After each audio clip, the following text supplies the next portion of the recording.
This is Command Post, a series of discussions about military matters from Time and the Center for a New American Security.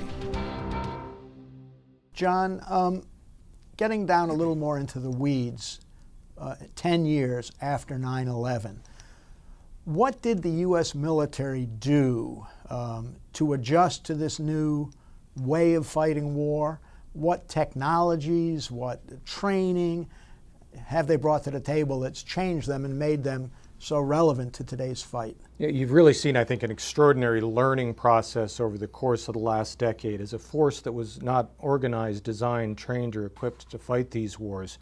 Really, over time, learned how to do these sorts of things. And you've seen technological changes, but the importance, I think, is not so much in the technology. A lot of the on-men technology, for instance, the drone unmanned aerial vehicles, those all existed 10 years ago, 15 years ago. What you've seen is the organizational culture adapt to a point that the Air Force now trains more drone pilots every year than it trains people who actually physically sit in the airplanes that they're flying. And that change in how the Air Force views itself was as important as the technological change. You've seen an army that specialized in destroying other armies composed similarly of tanks and artillery pieces and attack helicopters has become an army that now tracks individuals, collates a number of different intelligence sources in order to identify the precise person at the precise point in time who has to be removed from the battlefield one way or another. You've seen an extraordinary expansion of our special operations capabilities, but also not just the special forces operators, Delta Force, special forces, but conventional military forces have become far better at these sort of manhunts, at removing individuals from the fight. And so it's been an enormous culture change, a much more capable military at the low end, while I think still maintaining a lot of the high-end capacity. So I think after something of a slow start, both in Afghanistan and in Iraq, historians are going to view this as an extraordinary adaptive military culture that did what it needed to do in the nick of time, both in Iraq and in Afghanistan, to build and employ the capabilities that were most needed. And to build on John's comments, I think what I'd also say is that particularly at the tactical level in the field, you see the military doing not only what he just described, but also working much more closely with other parts of the government that didn't deploy, that didn't have an expeditionary mindset before then. And obviously they've got a long way to go, but you now have analysts from virtually every intelligence agency in the field with their equipment, providing on-the-ground advice and then reaching back for assistance back in Washington.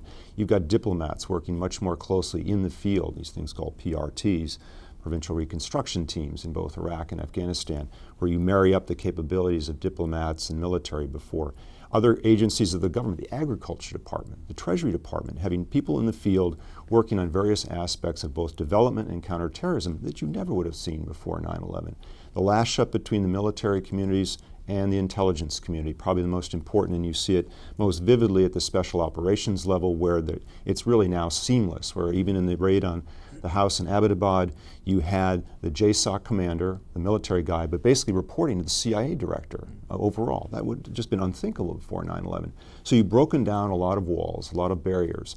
By no means is this a completed task yet. This is still a long way to go, but I think on certainly a tactical and operational level, there's been some really starkly dramatic changes. Is there a downside, John, between the blurring of the lines between military and intelligence? I think that there is inside the borders of the United States. And so I think we've done a good job of keeping that distinction separate. So I have every interest in the Central Intelligence Agency and the military and the Department of the Treasury cooperating together outside American borders against people who finance, organize, train, and employ terror groups against the United States.